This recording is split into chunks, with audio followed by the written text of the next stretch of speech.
श्री कृष्ण भगवान द्वारका में रानी सत्यभामा के साथ सिंहासन पर विराजमान थे। निकट ही गरुड़ और सुदर्शन चक्र भी बैठे हुए थे। तीनों के चेहरे पर दिव्य तेज झलक रहा था। बातों ही बातों में रानी सत्यभामा ने श्री कृष्ण से पूछा कि हे प्रभु, आपने त्रेतायुग में राम के रूप में अवतार लिया था। सीता आपकी पत्नी थीं। क्या वे मुझसे भी ज्यादा सुंदर थीं?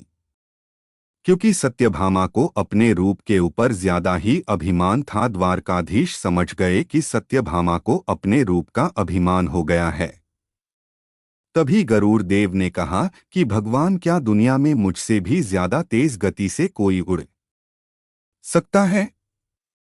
इधर सुदर्शन चक्र से भी रहा नहीं गया और वे भी कह उठे कि भगवान, मैंने बड़े बड़े युद्धों में आपको विजयश्री दिलवाई है, क्या संसार में मुझसे भी शक्तिशाली कोई है? सुदर्शन चक्र ने भी अपनी बात रखी। भगवान श्री कृष्ण मन ही मन मुस्कुरा रहे थे। वे जान रहे थे कि उनके इन तीनों भक्तों को अहंकार हो गया है और इनका अहंकार नष्ट करने का समय आ गया है। ऐसा सोचकर भगवान श्री कृष्ण ने गरुड़ से कहा कि हे गरुड़, तुम हनुमान के पास जाओ और कहना कि तुम्हें द्वारकाधीश श्री कृष्ण बुला रहे हैं, आपकी प्रतीक्षा कर रही है। गरुड़ देव भगवान श्री कृष्ण की आज्ञा लेकर हनुमान को लाने चले गए। वहां जाकर देखा कि हनुमान जी श्री राम का जप कर रहे थे। गरुड़ देव हनुमान को प्रणाम कर भगवान श्री कृष्ण के पास चलने को कहा, जो द्वारिका में थे।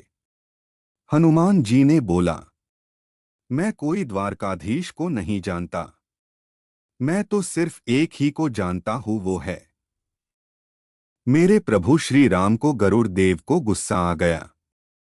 हनुमान जी को बलपूर्वक लाना चाहते थे पर असमर्थ रहे। गरुड़ देव वापस द्वारकाधीश श्री कृष्ण के पास आ गए और अपना सिर नीचा करके खड़े हो गए।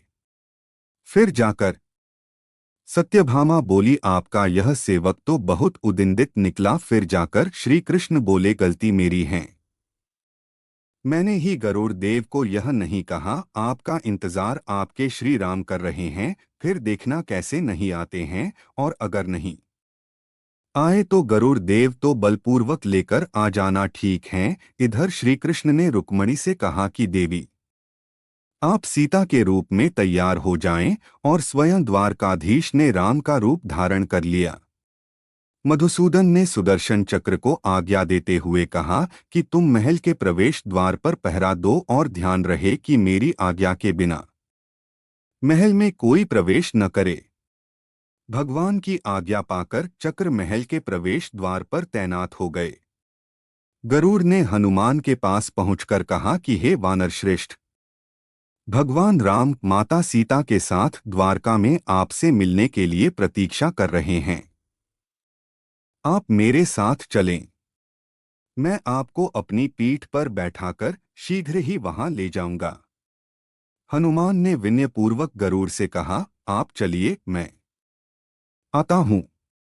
गरुड़ ने सोचा, पता नहीं यह हनुमान कब पहुंचेगा। खैर, मैं भगवान के पास चलता हूं। यह सोचकर गरुड़ शीघ्रता से द्वारका की ओर उड़े। पर यह क्या? महल में पहुंचकर गरुड़ देखते हैं कि हनुमान तो उनसे पहले ही महल में प्रभु के सामने बैठे हैं। गरुड़ का सिर लज्जा से झुक गया। तभी श्रीराम ने हनुमान से कहा कि पवन पुत्र, तुम बिना आज्ञा के महल में कैसे प्रवेश कर गए? क्या तुम्हें किसी ने प्रवेश द्वार पर रोका नहीं? हनुमान ने हाथ जोड़ते हुए सिर झुकाकर अपने मुंह से सुदर्शन चक्र को निकालकर प्रभु के सामने रख दिया। हनुमान ने कहा कि प्रभु, आपसे मिलने से मुझे इस चक्र ने रोका था, इसलिए इसे मुंह में रख लिया। मैं आपसे मिलने आ गया, मुझे क्षमा करें। आपसे मिलने में विलंब हो रहा था। भगवान मन ही मन मुस्कुराने लगे। हनुमान ने हाथ जोड़ते हुए श्रीराम से प्रश्न किया, हे प्रभु, आज आपने माता सीता के स्थान पर किस सेविका को इतना सम्मान दे दिया कि वह आपके साथ सिंहासन पर विराजमान है? इतनी ही देर में रुक्मणी देवी माता सीता के रूप में वहां आती है। हनुमान जी के लिए फल लेकर आती है और हनुमान जी को फल देती है। हनुमान जी फल को खाता है और प्रभु श्री राम और माता सीता के चरण स्पर्श करता है। फिर वहां से चला जाता है। अब रानी सत्यभामा का अहंकार भंग होने की बारी थी। उन्हें सुंदरता का अहंकार था जो पल भर में चूर हो गया था। रानी सत्यभामा, सुदर्शन चक्र व गरुड़ जी तीनों का गर्व चूर चूर हो गया था। वे भगवान की लीला समझ रहे थे। तीनों की आंखों से आंसू बहने लगे और वे भगवान के चरणों में झुक गए। अद्भुत लीला है प्रभु की। अपने भक्तों के अहंकार को अपने भक्त द्वारा ही दूर किया उन्होंने। बोलिए द्वारकाधीश श्री कृष्ण की जय। कथा का सार, जीवन में कभी भी अहंकार नहीं करना चाहिए।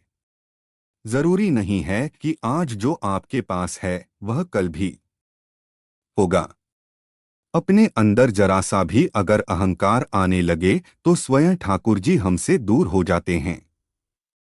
ठाकुर जी को निस्वार्थ भक्तों की ही जरूरत है, अहंकारी की नहीं। अगर आपको यह पौराणिक कथा पसंद आई हो तो हमारे चैनल को लाइक एंड सब्सक्राइब जरूर करें। आपका अपना दोस्त प्रिंस टाटावत, ज्ञान ऑफिशियल। धन्यवाद। फिर मिलते न्यू वीडियोस के